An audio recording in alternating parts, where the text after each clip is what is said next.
Dice la palabra de Dios que nadie podía hacer nada en aquel día, pero ¿por qué es que los cristianos ya no guardan este día? ¿O por qué es que desde que Jesús vino a este mundo y después Él ascendió al reino de los cielos, por qué es que a partir de ese momento realmente el sábado ya no importa si es que nosotros lo guardemos o no? Cuando Jesús vino, le dio un nuevo significado a lo que viene a ser el descanso. La Biblia nos habla en Mateo capítulo 12, versículo 8, porque el Hijo del Hombre es Señor del sábado. Entonces, hermanos, se cambia lo que viene siendo un día de descanso por un descanso prácticamente eterno que es el Señor Jesús. La Biblia nos dice, porque el Hijo del Hombre es Señor del sábado. A partir de ese momento, el descanso para la humanidad ya no significa solamente un día, sino todos los días en el Señor Jesucristo. La Biblia nos dice en Mateo capítulo 11, versículo 28, venid a mí todos los que estáis trabajados y cargados, y yo os haré descansar. Entonces, en lugar de tener un día en específico para descansar, el verdadero descanso está en Jesús, quien nos da un descanso completamente eterno y diferente para nuestras almas. Ya no es un descanso simplemente para la carne en especial, sino que a partir de que Jesús vino a esta tierra, prácticamente hizo a un lado lo que viene siendo el día de reposo, porque dice la Biblia que Él es incluso el Señor del día de reposo, por lo cual es que nosotros como cristianos o como gentiles, que dice la palabra de Dios, no guardamos lo que viene siendo el sábado. ¿Por qué? Porque ahora Jesús es el que da ese bendito descanso para nuestras almas. Gloria a su nombre, aleluya. En Hechos capítulo 20, versículo 7 dice, y el primer día de la semana, reunidos los discípulos para partir el pan, Pablo les enseñaba, habiendo de partir al día siguiente, y alargó el discurso hasta la medianoche. Y en Primera de Corintios capítulo 16, versículo 2 dice, cada primer día de la semana cada uno de vosotros ponga aparte algo, según haya prosperado, guardándolo, para que cuando yo llegue no se recojan. Vemos nosotros aquí que los cristianos comenzaban a reunirse a partir del primer día. Aquí la Biblia nos habla sobre dos ocasiones en específicas, y en las dos está relacionado lo que viene siendo el día domingo o el día primero, donde es que los cristianos, dice la palabra, que se reunían para comenzar a enseñar la palabra de Dios, en especial Pablo, que les enseñaba, por así decirlo, siempre los días primeros de cada semana, que sabemos nosotros que el primer día de la semana es el día domingo. Vemos que los cristianos se reunían en el primer día de la semana, que es domingo. ¿Pero por qué? Investigando un poco, porque fue el día en el que se dice que resucitó Jesucristo. Entonces, porque es esa la razón por la cual nuestros hermanos de antes se reunían en estos primeros días. Como segundo punto, ¿por qué es que ya no hacemos sacrificios de animales? Para esto quiero que vayamos al libro de Levítico, capítulo 17, versículo 11. Levíticos, capítulo 17, versículo 11. Gloria al Señor, aleluya.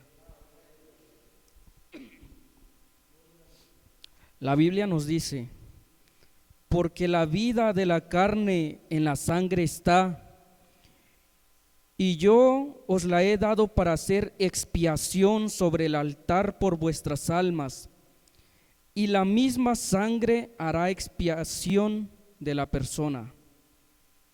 ¿Qué quiere decir?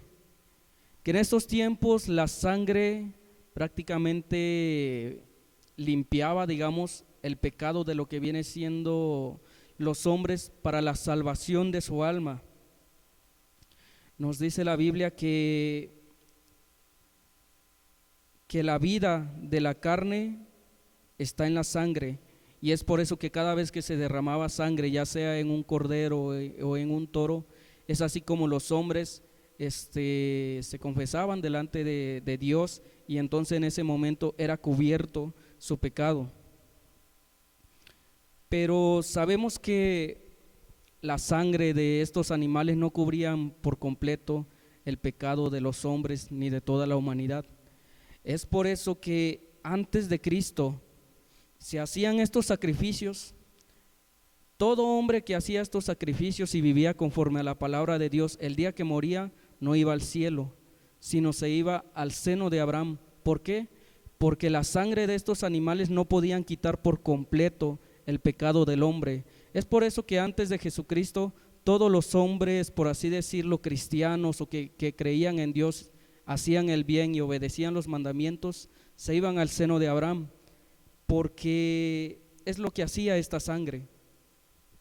Pero sabemos que una vez que Jesucristo vino y murió por cada uno de nosotros, a partir de ese momento la sangre de Jesús es la única que pudo limpiar por completo el pecado, no solamente de un hombre individual, sino de toda la humanidad en general. A partir de ese momento, cuando el Señor Jesucristo resucita, la Biblia dice que también resucitaron los muertos, muertos que estaban en el seno de Abraham. En ese momento dice la palabra de Dios que habían personas que veían a aquellas personas muertas con vestidos blancos caminando por la ciudad. Todas esas personas ya estaban en la tierra. ¿Para qué? Para ascender a los cielos, su nuevo hogar, el nuevo hogar que por la sangre de Jesús pudieron ascender. ¿Por qué? Porque antes de Cristo el sacrificio animal no podía limpiar el pecado de un solo hombre y mucho menos de toda la humanidad. Pero desde que el Señor muere, su sangre, dice la Biblia, que Él es el Cordero de Dios que quita completamente el pecado del mundo. Su sangre bendita es la que limpia a cada uno de nosotros, y es por eso que esa sangre bendita y preciosa y poderosa es la única que tiene el poder y todavía sigue teniendo ese poder para limpiarnos por completo.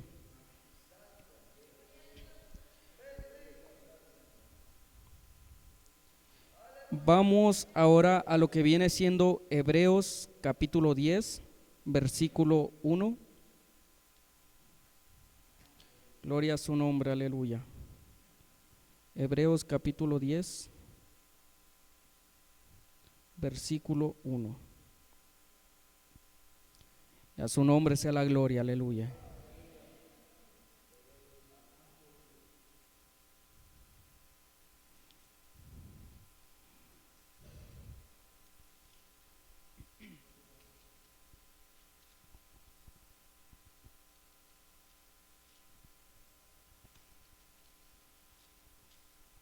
Hebreos capítulo 10 dice, capítulo 10, versículo 1 al 11. Fue pues necesario que las figuras de las cosas celestiales fuesen purificadas, así, pero las cosas celestiales mismas con mejores sacrificios que estos, porque no entró Cristo en el santuario hecho de mano, figura de verdadero, sino en el cielo mismo para presentarse ahora por nosotros ante Dios, y no para ofrecerse muchas veces como el sumo sacerdote en el lugar santísimo cada año con sangre ajena. De otra manera le hubiera sido necesario padecer muchas veces desde el principio del mundo, pero ahora en la consumación de los siglos se presentó una vez para siempre por el sacrificio de sí mismo para quitar de en medio el pecado, y de la manera que está establecido para los hombres que mueran una sola vez y después de esto el juicio, así también Cristo fue ofrecido una sola vez para llevar los pecados de muchos, y aparecerá por segunda vez sin relación con el pecado para salvar a los que esperan. Aquí mismo nos dice que el Señor fue el único que pudo quitar por completo el pecado de todo el mundo. Y sigue diciendo, porque la ley teniendo la sombra de los bienes venideros, no a la imagen misma de las cosas, nunca puede por los mismos sacrificios que se ofrecen continuamente cada año hacer perfectos a los que se acercan. De otra manera cesarían de ofrecerse, pues los que tributan este culto, limpios una vez, no tendrían ya más conciencia del pecado. Pero en estos sacrificios cada año se hace memoria de los pecados, porque la sangre de los toros y de los machos cabríos no puede quitar los pecados, por lo cual, entrando en el mundo, dice: sacrificio y ofrenda no quisiste, mas me preparaste cuerpo, holocaustos y expiaciones por el pecado no te guardaron. Entonces dije: he aquí que vengo, oh Dios, para hacer tu voluntad, como en el rollo del libro está escrito de mí, diciendo primero: sacrificio y ofrenda y holocaustos y expiaciones por el pecado no quisiste, ni te agradaron, las cuales cosas se ofrecen según la ley, y diciendo luego: he aquí que vengo, oh Dios, para hacer tu voluntad, quita lo primero, para establecer esto último. En esa voluntad somos santificados mediante la ofrenda del cuerpo de Jesucristo, hecha una vez para siempre. Y ciertamente todo sacerdote está día tras día ministrando y ofreciendo muchas veces los mismos sacrificios que nunca pueden quitar los pecados. Si nos enfocamos en el capítulo, en el versículo 10 y 11, dice que somos santificados mediante la ofrenda del cuerpo de Cristo Jesús, hecha una vez para siempre. Es decir, a partir del sacrificio del Señor Jesús ya no es necesario hacer estas ofrendas de animales, estos sacrificios. Sigue diciendo la Biblia: y ciertamente todo sacerdote está día tras día ministrando y ofreciendo muchas veces los mismos sacrificios que nunca pueden quitar los pecados. Después de Jesucristo todavía se seguían cometiendo estas prácticas, estos sacrificios, pero dice la Biblia que aunque haga todo esto, nunca pueden quitar los pecados. Gloria al Señor, aleluya. El tercer punto: ¿por qué no seguimos la circuncisión? Y para esto vámonos al libro de los Hechos, capítulo 15, versículo 1.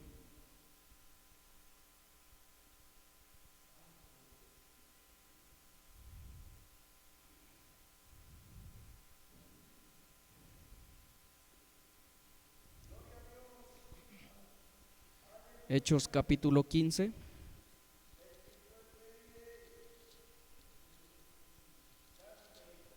Gloria al Señor. Amén. La Biblia dice del capítulo 1, del versículo 1 al versículo 11: entonces algunos que venían de Judea enseñaban a los hermanos: si no os circuncidáis conforme al rito de Moisés, no podéis ser salvos.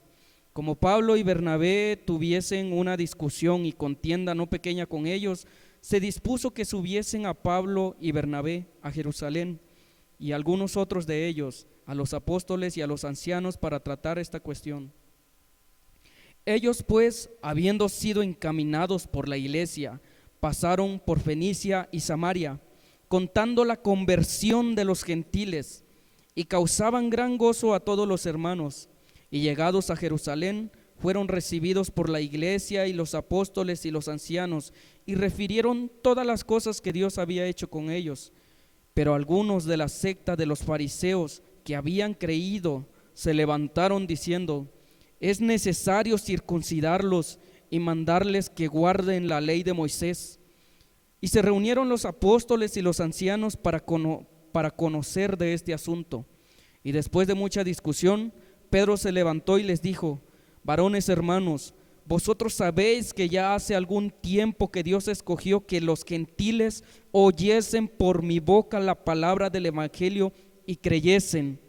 Y Dios, que conoce los corazones, les dio testimonio, dándoles el Espíritu Santo, lo mismo que a nosotros.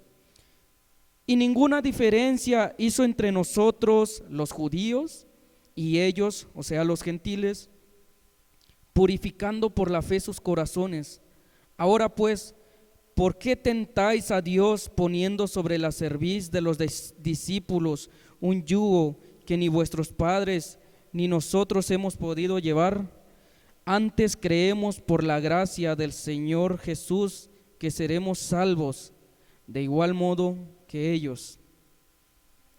Más adelante sigue diciendo que la circuncisión ya no es un requisito para ser salvos, sino, dice Pablo, circuncidaos de corazón, circuncidaos en el espíritu. ¿Y qué quiere decir esto? La Biblia nos habla sobre los frutos del espíritu, la Biblia nos habla sobre cómo es que debe caminar un cristiano. La Biblia prácticamente nos da una guía de cómo es que debemos de ser nosotros, y esa es la circuncisión ahora para los cristianos, porque antes los judíos se circuncidaban y con eso se decía que eran del pueblo de Dios. Ahora dice Pablo que no es necesario hacer esto, sino que debemos de hacerlo, pero en el corazón, ya no hacerlo, ¿cómo les explico? Carnalmente. Pablo explica en Romanos capítulo 2, versículo 28, pues no es judío el que no lo es exteriormente, ni es la circuncisión la que hace exteriormente en la carne, sino que es judío el que lo es en el interior, y la circuncisión es la del corazón, en espíritu, no en letra, la alabanza del cual no viene de los hombres, sino de Dios. Romanos capítulo 2, 28, ahí claramente Pablo dice que no es judío aquel que solamente hace la circuncisión en la carne. Es más, él dice que es más judío aquel que se circuncida de corazón que aquel judío que sí lo hace en la carne. Entonces, la Biblia nos llama a vivir una vida circuncidados de corazón. Circuncisión, es decir, cortar completamente el pecado y vivir para Dios, dando frutos, los frutos que el Espíritu Santo había dejado para con cada uno de nosotros. En Hechos capítulo 15, los apóstoles decidieron que los gentiles no necesitaban circuncidarse para ser parte del pueblo de Dios. Es lo que acabamos de leer anteriormente en Hechos capítulo 15, que los fariseos se levantaban y le dijeron a los apóstoles que por qué aquellos gentiles no se circuncidaban y por qué es que no guardaban la ley. Deberían de hacerlo, es lo que ellos dijeron. A lo que Pablo, los apóstoles y los ancianos, Pedro, se juntaron, hicieron como una especie de reunión en donde discutieron este tema, y al final Pedro dijo que él es el que le predicaba a los gentiles y que no era necesario realizar todo esto, porque como dijo Pablo, cada uno lo está haciendo ya, pero de corazón, por lo cual ya no es necesario la circuncisión carnal, sino más específicamente la circuncisión en el espíritu, cortar todo el mal que nos atrapa a cada uno de nosotros, cortar por completo con el pecado. Eso es lo que nos habla la Biblia acerca de la circuncisión. Es una circuncisión más espiritual que carnal. Todo aquel, dice Pablo, que se circuncida de corazón es un judío, pero aquel judío que se circuncida carnalmente pero no lo hace de corazón, prácticamente no es hijo de Dios. Y así dejo lugar a nuestro pastor y que el Señor los bendiga.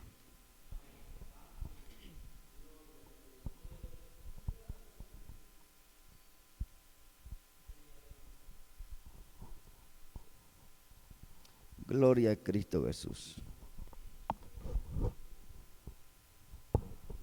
Aleluya. Hermano, aleluya. Muy bonita enseñanza. Gloria a Dios. Este muchacho tiene